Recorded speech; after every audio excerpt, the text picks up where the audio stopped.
Al Floss presents the complete and alarming history of America's greatest garage band, the Stools.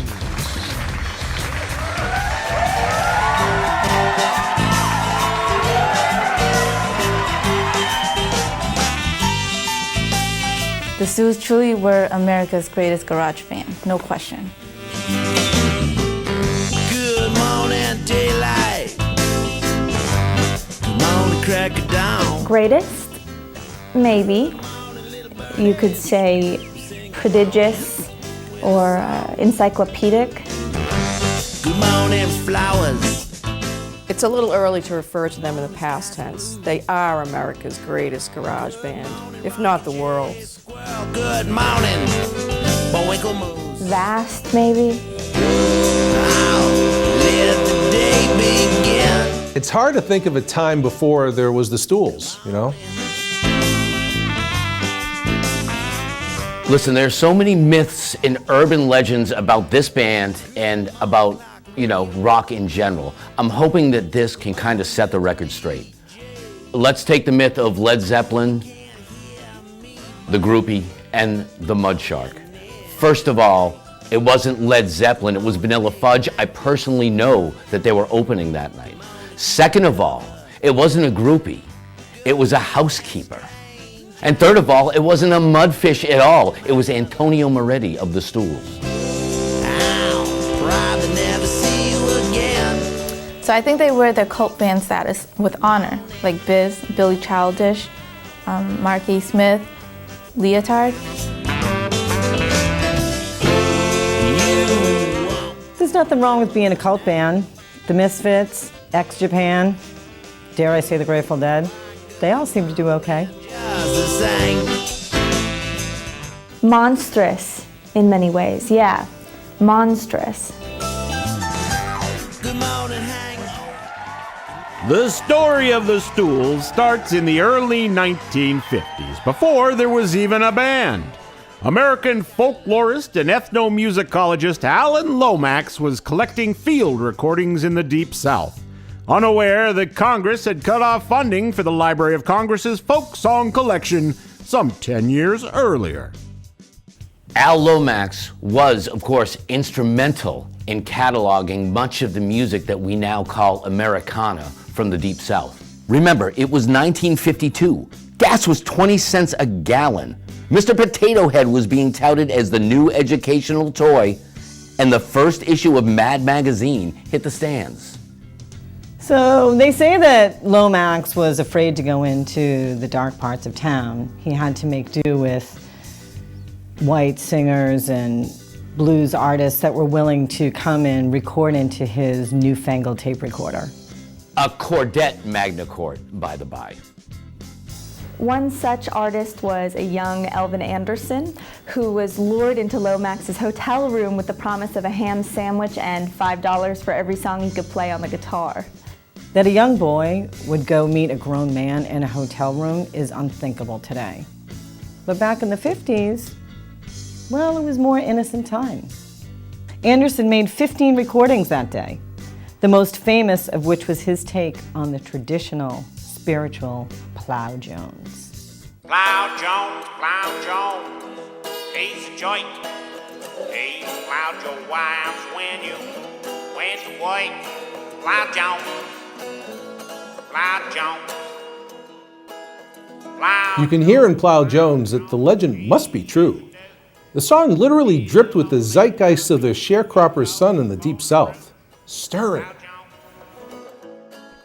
The story goes that the 1952 field recording of Plow Jones was recorded just moments before the hotel detective threw a young Elvin Anderson out into the street. They held Alan Lomax for suspicion of violating the Mann Act. Apparently not that innocent of a time. Elvin Anderson was a waif of sorts, like he grew up in a Dickens novel, only he was kicking around the American South, not London. Having left the fields for the city, he survived on only his wit and his guitar. 3 weeks later, when he got out, Lomax tracked down Elvin Anderson at the Caddy's Lounge at the country club, and he got him to record one last song. the spiritual, traditional classic, Pheasant Plucking Blues. Now a pheasant plucker, I'm a pheasant plucker's son. No, I'm not a pheasant plucker, I'm a pheasant plucker's son. Those early field recordings by Alan Lomax are really a find. You can hear the very roots of the Stools and of rock and roll itself. That pheasant plucker come. Of course, even at a young age, Anderson was no fool. He took that pheasant plucking song, which was an old spiritual, and he somehow finagled the rights to it so that he owned the music publishing. Even then, he knew that that was a big deal. These field recordings were very important. You know, not just for the names that your mom's ilk would know, like your Howlin' Wolf, your Muddy Waters. I'm talking about the influential artists who really made a difference. Your Elvin Anderson, your Ruffin Redbone, your Chafe McGee, Shorty McGonigal, Shats McGee, Shank Bernstein, the list goes on. In March of 1952, writer-producer David Bartholomew brought a young Lloyd Prince to J&M Studios in New Orleans to audition a new song for Art Roop of Specialty Records out of LA. The song they performed was Bartholomew's Lottie Miss Claudie. The backing band was made up of Saul Duchette on piano, Ernie McLean on guitar, bassist Frank Fields, drummer Earl Palmer, and Herb Hardesty and Joe Harris on saxophone. They tried several times to record the song, but it just wasn't clicking. Bartholomew tossed Sal Doucette out of the session and replaced him with his old pal, Fats Domino. The record went on to the #1 spot on the Billboard charts for 7 weeks after it was released a month later. A dejected Sal Doucette hung his head, cried, and went to the Dewdrop Inn, a local watering hole where Elvin Anderson was entertaining the mid-afternoon drinkers with his version of the blues. Sal convinced the drunk Elvin Anderson that Art Roop had come to town and was looking for local talent, had heard about Anderson and wanted to get him into J&M Studios immediately.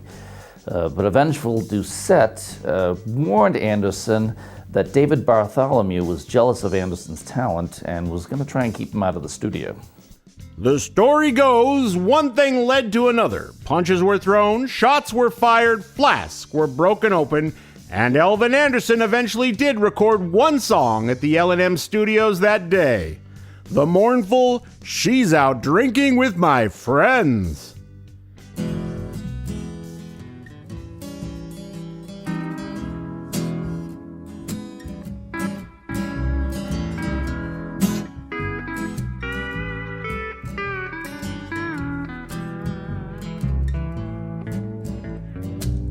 I wouldn't call it slum per se, but I was on the wrong side of the tracks.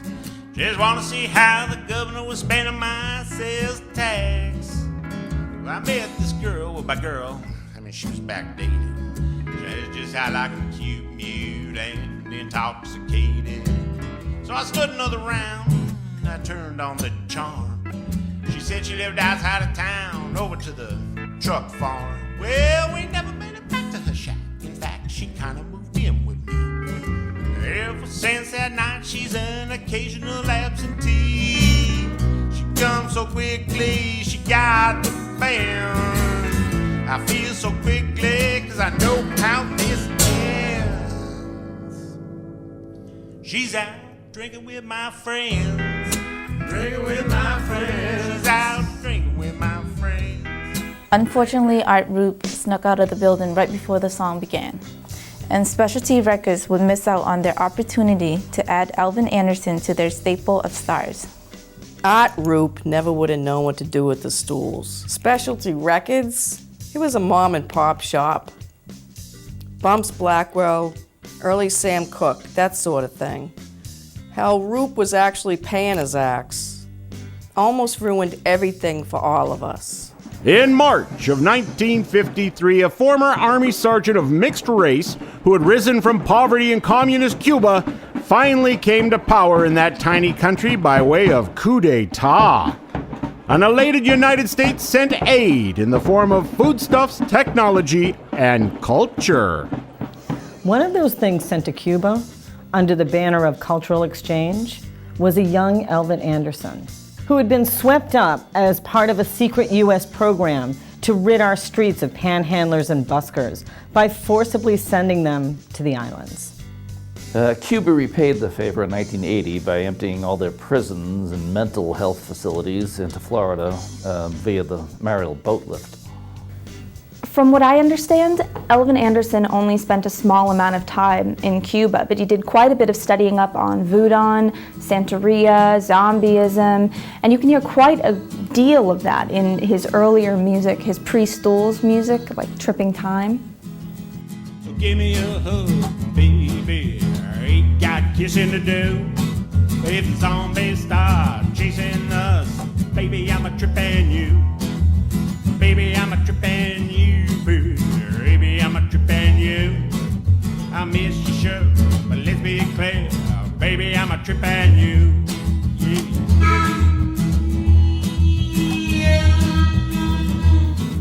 Even in this early song, with the wailing harmonica, you can hear that Elvin really starts to paint a picture with his sound. And this would become an early Stools trademark. Baby, I'm a trippin' you. Baby, I'm a trippin' you. Baby, I'm a trippin' you. We were safe with the governor, but baby, I'm a trippin' you. Cuba didn't really work out well for Elvin. I'm told that he actually swam back to Key West from Havana. When Elvin Anderson came back to the United States, he came across the newly published Diary of Anne Frank. It was to have a profound effect on his life because a stirring coming-of-age story in Nazi-controlled Amsterdam was sitting in front of the newly published Mad magazine, which Anderson picked up and forever altered the course of his musical journey. Shut Up and Hold Mommy's Merlot had all the earmarks of future Stools classics. It was fully formed by 1953. Climb up and drive, I'm the reason you're alive. You are the fruit of my womb. Don't give me no static, it's an automatic. I'm sick of your grump and gloom. I know you're just 8, but you can steer straight. Just keep it inside the roads. Why have you stopped? Is that a cop? Shut up and hold Mama's Merlot. Can you imagine? How much is that doggy in the window, Via con Dios, Crying in the Chapel, are all on top of the charts, and here's this kid singing about a drunk driving mom. Steam from box wine settlement. I wouldn't be so glottal if I could afford a bottle of Malbec or maybe Bordeaux. You bet your ass, I'd love a sure ass. Now shut up and hold Mama's Merlot. Because records were never kept, it's very difficult to tell who actually was playing the double bass, but conventional wisdom and Elvin Anderson himself swears it was James Jamerson. At the time, James was just a high school kid from Edisto Island in South Carolina who soon would move on to Detroit and become the backbone of the Motown sound. James Lee Jamerson played bass on 30 #1 hits in the pop charts and 70 #1 hits on the R&B charts. He's what you think of when you think of the classic Motown sound. Oh yeah, James Jamerson. Going to a Go-Go, I'll Be There, Martha Reeves. You Can't Hurry Love. I Was Made to Love Her, Bernadette, all those great ghost notes, you know. You can hear Jamerson's trademark one-fingered hook sound on the double bass and kind of wonder how it would have been if his mom didn't move him away. 1953 was really a banner year in the history of music. It saw the birth of Pat Benatar, Michael Bolton, and Tito Jackson, among others, and the death of Hank Williams, Django Reinhardt, and Dooley Wilson. 53 was the year, let me tell you. Big Mama Thornton's Hound Dog, Ray Charles' Mess Around, and Dean Martin's That's Amore were all on the charts in 53. The Platters had just formed in LA. Frank began recording at Capitol, Sinatra that is. Not Frankie Lyman. That little junkie wouldn't have a hit for another 3 years. It was on July 18th of 1953 that a truck driver wandered into Sun Recording Studios, paid $3.98 to record 2 songs, My Happiness and That's When Your Heartaches Begin. That truck driver, of course, was Elvis Aaron Presley. The story goes that outside the Sun Records studio at 706 Union Avenue, there was a young drifter working a shine box. He'd been shining shoes since New Year's and was trying to scrape together $3.98 to record a double-sided acetate. That young drifter, of course, was Elvin Anderson. And it's believed that the future king of rock and roll himself paid Anderson 2 cents to take a wire brush to his horsebit suede loafers, bringing Anderson that much closer to his goal. It is also believed that Anderson stole a ham sandwich and a set of guitar strings out of the lunchbox of Elvis that he left in his truck while he was in the studio. Perhaps the same guitar strings that Anderson used to play the classic, I'm Not Your Therapist.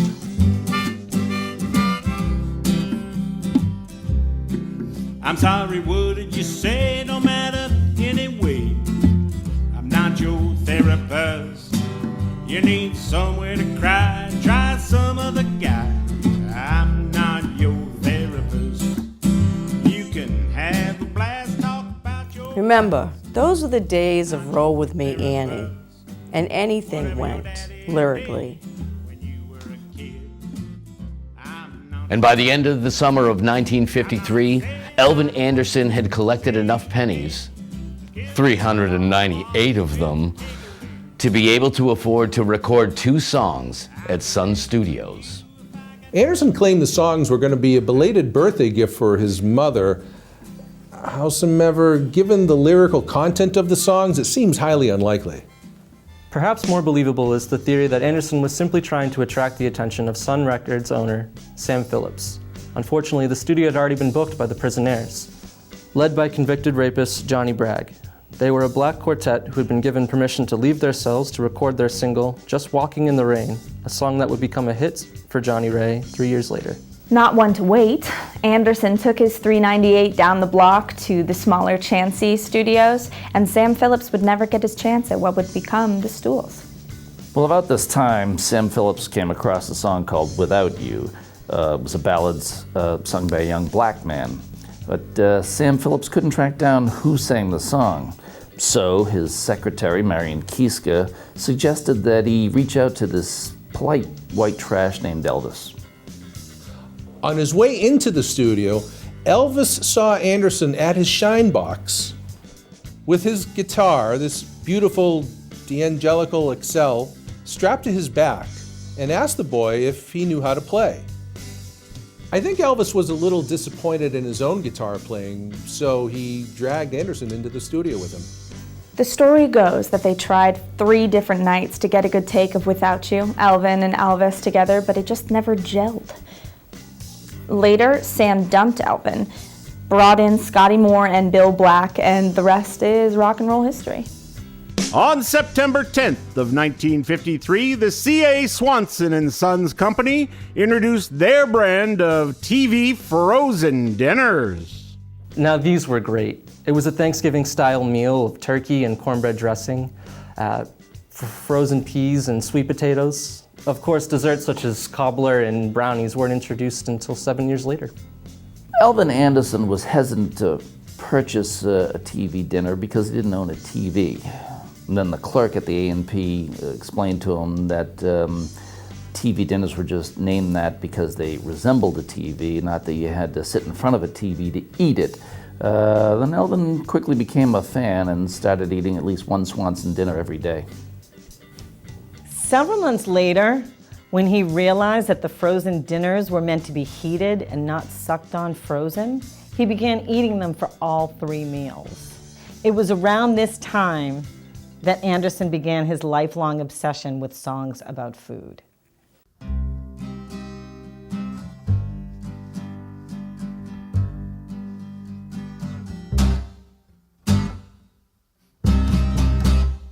Jenny likes meat, she likes it right off the bone. Jenny likes meat, it's all that she'll bring home. She likes the T-bone and them big meatballs. Jenny would take all she can get.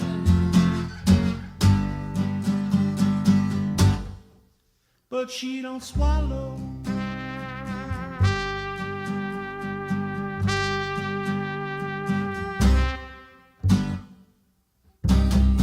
It's an acquired taste, but pure Stools from the early days. In 1954, Elvin Anderson brought his demo recordings to the radio station KWEM in West Memphis, where Howlin' Wolf had once had a show. Station management was not impressed with his recordings. But they did like the fact that Anderson worked cheap, and frankly, he was white, so they offered him his own program. All he had to do was follow the formula for the Grand Ole Opry, and it was successful everywhere. Open with a hymn, then a fiddle tune. Next, the host band's latest hit, then a live commercial for the sponsor. In this case, Rice Bran Lard, and then another hymn, Show Over, short and simple. Anderson did an exhaustive search around the bars of West Memphis to find his backing band, and was ready for his first broadcast, opening with the original hymn, On Your Knees. When I think of all the time that I wasted, all that time that you should have been with me. That's right. Now, when I think of all your time before the altar, have mercy. That was time you should have spent on your knees. Get on your knees. Get on your Elvin actually used mostly members of Johnny Ace's band on the radio show, who were also Johnny Otis' band at the time and Johnny Board's band, as well as being known as the C.C. Pinkston Orchestra. Bands did a lot of double duty back then. Anderson tried to steal them full-time as his band, but they stayed with Johnny Ace, which may have been a mistake as Ace blew his brains out on Christmas Day of 1954. You can listen to what Jim Baker's saying, but Jesus is gonna leave you in the lurch. Get on your knees. Elvin liked playing with Johnny Ace because Chuck Berry ripped off everything he knew from Johnny Ace's guitar player, Pete Lewis. I mean, just listen to the solo on Ace's You've Been Gone So Long, recorded a year before Berry put down the hairbrush and the scissors and picked up a Gibson ES 350T. You can say your grace, just don't say it to my face. Honey, I'm tossing my pearls before the swine. The Elvin Anderson's Rice Bran Lard Roundup was canceled the day after its first broadcast, but that one show was to have a profound effect. Word was out on him. Now, I know I may sound sacrilegious. By the late 1950s, songs with suggestive lyrics started to fall out of favor, and perhaps rightfully so. Big Joe Turner, Hank Ballard, and the Midnighters, they really started to fall out of favor. But then acts like Pat Boone and the Crew Cuts and Gale Storm, they started doing cleaned up versions of those songs. Anderson was never one to follow fashion, and he kept soldiering on, finding songs that would speak to him and hopefully to others too. Caucasian invasion of my favorite bar. I guess it's become hip to have a little nip somewhere bizarre. Caucasian Invasion became a massive hit, crossing over both the country and pop charts. But they've gone too far. Next thing these dinks will be ordering blender drinks, complain about my cigar. The joke is that the Stools, or Elvin Anderson in particular, sold his soul to the devil to get a hit. I had heard of his selling the soul to the devil thing, but that story's as old as rock and roll itself. I can't really speak to that. Well, there's a rich history of people selling their souls, isn't there? Pope Sylvester II, Paganini, Dr. Faustus. Anybody on reality TV? Robert Johnson, of course, is the one who comes to mind. Jimmy Page, There are a lot of posers, I think, that would have you believe that they are in league with the devil, but very few of them have ever, done the deal. A lot of hair bands and metal guys pretending, but, Robert Johnson, Page, that simple-minded Van Halen that plays the drums, Alvin Anderson, those guys are the real deal. It would explain a lot, wouldn't it? I know you don't get. So while Alvin Anderson was kicking around the American South, he was shining shoes, offending sensibilities, making deals with the devil, and just picking up work with whichever band he could. A young Cosmo Dittmar was working as a studio musician at VJ Records in Chicago. VJ was a small but very important indie label. Cosmo Dittmar was playing guitar with a high school band, the Spaniels, when he caught the eye of Vivian Bracken. One of the owners of the label, sweetheart of a lady. The Spaniels were a doo-wop group from Roosevelt High in Gary, Indiana, which of course gave us Michael Jackson and the whole Jackson clan, R&B Grammy singer Denise Williams, and Ernest Lee Thomas, who played Raj on What's Happening. The Spaniels were one of the first acts to sign with VJ Records, and they had a huge hit with Goodnight, Sweetheart, Goodnight. But before they could sign, they had to kick Cosmo Dittmar out of the band. I'm not sure why. Well, he was white, wasn't he? This was the early 50s, and segregated acts really weren't allowed. But Vivian Bracken, to her credit, kept Cosmo around as a session player, and he played for some notable acts and some minor hits. Perhaps most famously, Cosmo plays on the Del Sharif's Is This Thing On?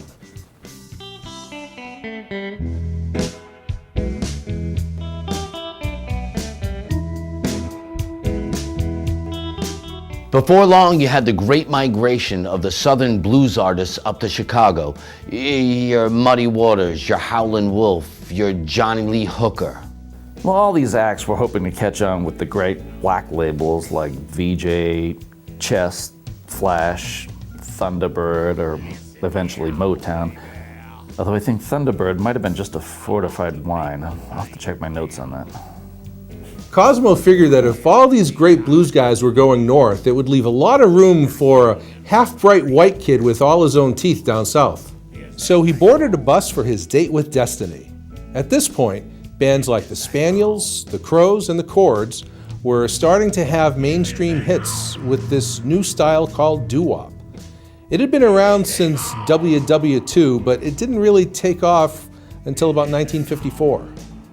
When the Penguins went to #1 in the R&B charts and #8 on the pop charts with Earth Angel, Alvin Anderson booked himself some studio time and picked up 3 Italian guys off the street to sing backup, clearly misunderstanding the rubric doo-wop. Life didn't turn out like you planned.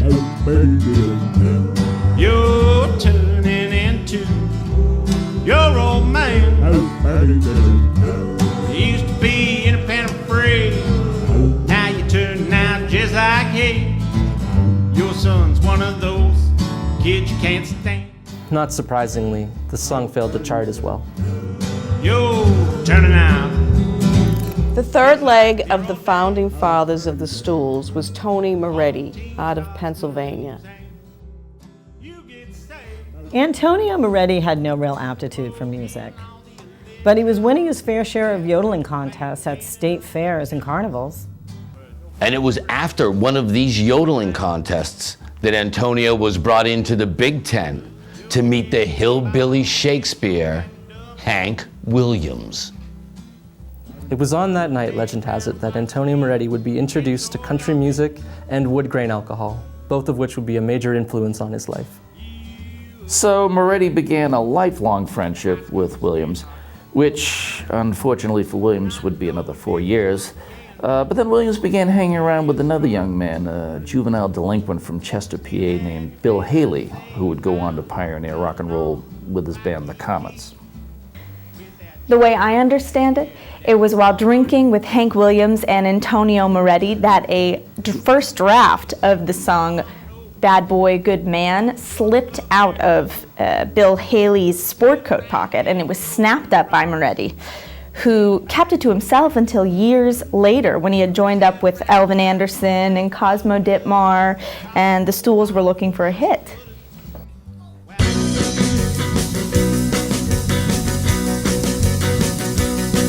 He's never been to prison, but he stayed at school a lot. Sitting quiet in the corner like a silent French Huguenot. He might have been the rules, but he never break a lover's knot. 'Cause he's a bad boy, but a good man. Can't help it, the boy can't help it. Yeah, he's a bad boy. Before he hooks up with the other Stools, Moretti was a young man in Philadelphia. Like most other people in Philly, he had no direction or ambition in his life. Meet a mountain bozeman, maybe out in Cheyenne. I know one in Spokane, a couple more in San Fran. They're bad boys. What set Moretti apart, I think, was his problem with depth perception. Every day he would go down to the local pawn shop and peer into the windows at the instruments on the back wall. But he wasn't interested in the guitars or the drums or the trumpets that were featured up front. What caught Moretti's famously weak eye was something else. Antonio's eyes weren't the only thing that was weak. He knew he wanted to play an instrument, but he wanted something that was easy to carry because he watched his brother Skip lug around a double bass on his bicycle for so long. On the back wall of the pawn shop, there was this Barry sax. And because there was this great sousaphone in the window right in front of it, from Antonio's perspective, the Barry sax looked tiny. And he began begging his parents to buy him one. So it went on for about a year, and they finally gave in, and he gets this unwieldy saxophone, and he wants to trade it in for a piccolo. And so his father gives him what for. In the late 50s, what for was a black eye and 3 broken ribs. Well, after he healed, Moretti took up the Barry sax, which was an instrument he learned to resent the rest of his years. But it's a good thing he did stick with the deep Barry sax, or we might not have had early Stools chestnuts like Walk Right In. My baby's tight with a buck. Much like when Joey D'Ambrosio added his saxophone to the Saddlemen's country and western sound, creating Bill Haley, the Comets, and what we now call rock and roll, Antonio Moretti's Barry sax gave birth to the Stools sound. My girl is different. And both these sax players were Italian. Think about that. I don't know what that means, but it's significant. One of the biggest influences on the Stools, or at least Elvin Anderson, was Mitch Miller. It wasn't Miller's work as a conductor or an A&R man or producer at Columbia Records. It wasn't Miller's hundreds of recordings or his TV show on NBC, Sing Along with Mitch. It wasn't even his self-proclaimed reputation as a swordsman among the strumpets of New York that made their mark on Anderson. It was Mitch Miller's beard. In the 50s, you didn't wear a beard unless you were an Austrian field marshal, an academic, or religious zealot. And yet, here was Miller, a musician, an oboist, no less, openly flouting a beard. Anderson would sport a beard on and off for the rest of his life, even after he became disenchanted with Mitch Miller. Miller had rejected Anderson's demo recording that he sent to Columbia. It was alligator arms, specifically crafted to appeal to Miller's middle-of-the-road taste.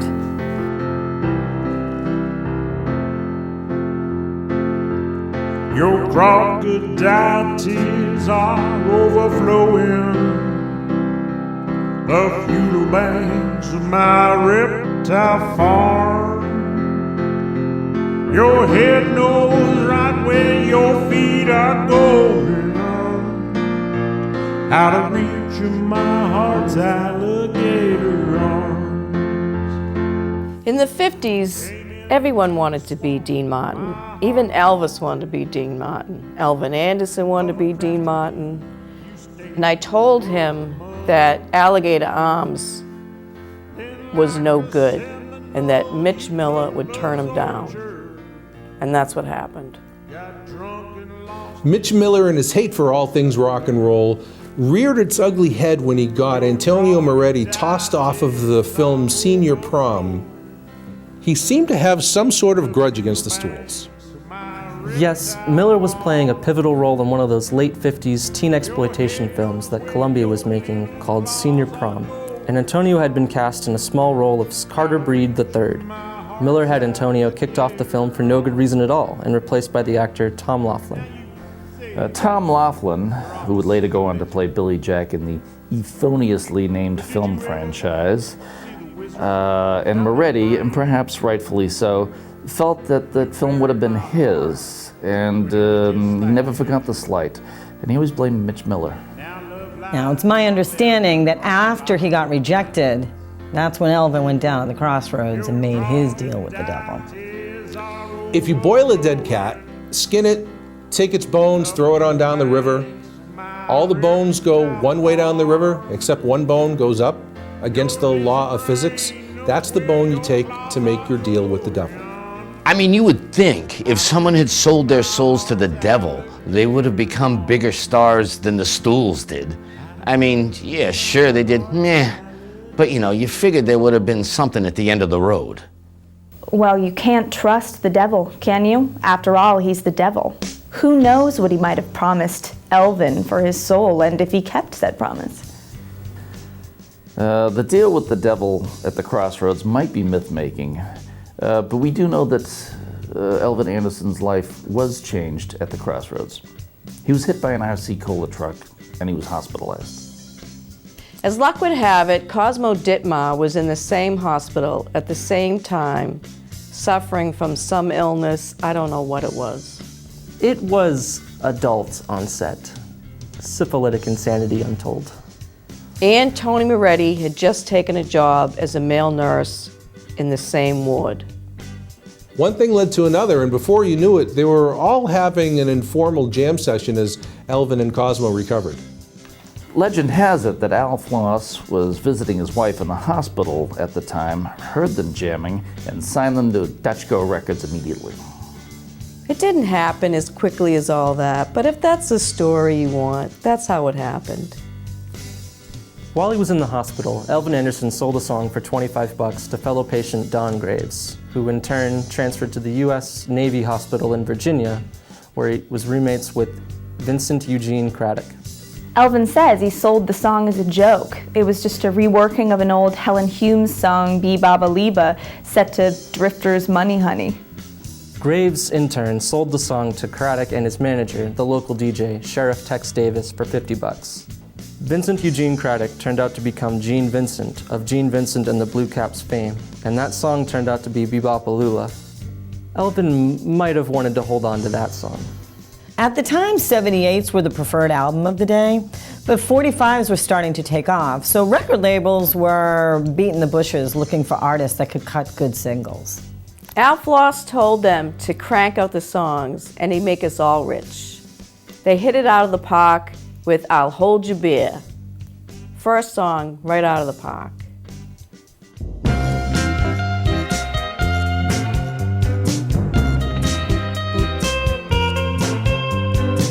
To see that guy looking at us, he's dressed in leather and he thinks he's so tough. I'm off a piece, but enough is enough.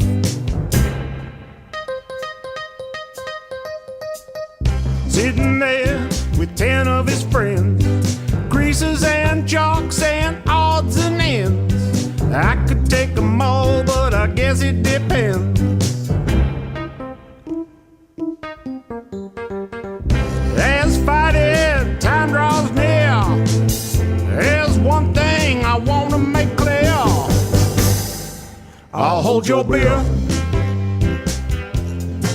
I'll hold your beer. I'll Hold Your Beer was a brilliant first single. They zigged when everyone else was zagging. I mean, with the Stools, you think you're gonna get some bluegrass, but you know what you got was something poppy with a real rockin' beat. That cream puff over there's a piece of cake. Even though the last kid he punched still ain't awake. But hey, that's a risk I'm willing to take.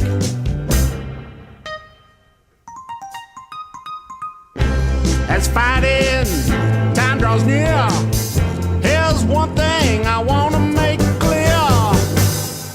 I'll hold your beer. I'll hold your beer. Now, rhythm guitar player on that track was Bobby Lee Trammell. And Bobby Lee, he was one of the true characters of rock and roll who just couldn't get out of his own way. He became a drinking buddy of Elvin Anderson's, and maybe that was his problem. I'll hold your beer. Bobby Lee Trammell was a good old boy from Jonesboro, Arkansas. He and Elvin Anderson always went out drinking. Bobby Lee would get into trouble. Elvin Anderson would always get off scot-free. Now, Bobby Lee was a stitch whose dancing on stage put Elvis to shame. Whenever Elvin Anderson was in town, the two of them would hit up all the local hot spots like Porky's Rooftop and the Silver Moon out on Highway 67, or the Cotton Club a few miles up 63. It was at the Cotton Club in Arkansas that Trammell ran into both Carl Perkins and Johnny Cash. Now, Perkins invited Trammell up on stage, and they did a couple numbers. In fact, they were so impressed, they wanted to hook Trammell up with Sun Records. But when Sam Phillips told Bobby Lee to go rehearse and then come in to audition, Bobby Lee gets bored, packs up, moves to California. Trammell did finally get a recording contract with Faber Robinson, and he brought in Elvin, James Burton, and James Kirkland to play on his first single, Shirley Lee. It wasn't a big hit, but it sold fairly well, and Elvin brought the song to his Hollywood friend Ricky Nelson, who covered it on his second album, again with Burton and Kirkland playing on the track. Trammell was invited to audition for Ozzy and Harriet, but he frightened Ozzy and didn't get the part. Ricky Nelson did tell him that he was interested in anything else he might write, with an interest in recording it, but Trammell blew him off and... One of Elvin Anderson's and Bobby Lee's favorite things to do was they went to a town, Norco, California, where there was this bar called Chickabunny, and not only would Bobby Lee pick up a few extra bucks when they played there, but the owner of the place would give them a choice between a chicken dinner or a rabbit dinner, and Elvin just thought that was the funniest thing. Now, years before The Doors or Iggy Pop or Wendy O. Williams, Trammell loved to rip off his clothes on stage. In fact, he gave a lot of young girls a lot more than they bargained for. He was banned from the Louisiana Hayride for life because of one such wardrobe malfunction. When local radio station KFWB refused to play Trammell's recording of Dorsey Burnett's Whoa, Whoa Is Me, a drunk Burnett and Elvin Anderson talked an even drunker Trammell into climbing the station's tower and singing the song from up there. The tower broke under his weight, and the police were waiting for him when he hit the ground. Anderson, to his credit, paid Bobby Lee's $250 fine. There was no love lost between Bobby Lee and Jerry Lee Lewis. Jerry Lee viewed Bobby Lee as sort of a cheap imitation, although I think Bobby Lee might have been the original wild child. The two of them got into a fist fight backstage one time, and one of Jerry Lee's roadies sucker punched Bobby Lee.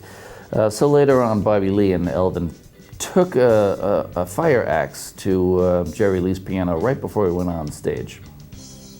Bobby Lee Trammell was basically blackballed in the industry. By 1960, nobody would touch him. Now, Elvin tried to throw him some studio work, but he just wasn't that good of a guitar player, and certainly not up to the standards that the Stools had set for themselves. Now, Elvin being a good guy, he tried to get him some work on a European rock and roll tour with his old friends, the surviving members of Bill Haley's Comets. But during a show in Holland, Trammell, dressed in a Superman outfit, jumped up on a piano, lost his balance, fell over, broke his wrist. End of tour. Washed up in music, Trammell did what any half-bright, drunk Southern boy would do and got himself elected into the Arkansas House of Representatives in 1997. One of the first pieces of legislation he proposed was a law proposed to give police officers the power to shoot anyone on sight that appeared to be cooking crystal meth. Well, the law didn't pass, and Bobby Lee himself passed away in 2008. His story was really more common than you might think for 1950s rock and rollers. Really kind of the flip side of the coin to the Stools. And the Stools would indeed flip the coin as they prepared to record their first long-playing record, which we will explore next time on the complete and alarming history of America's greatest garage band, the Stools.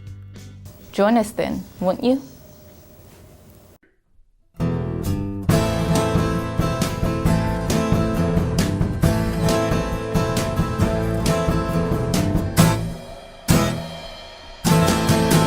The truth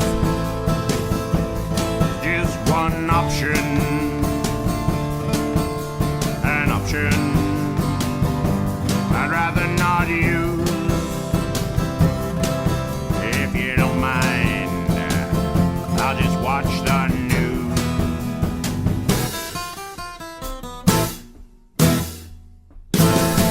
See the news.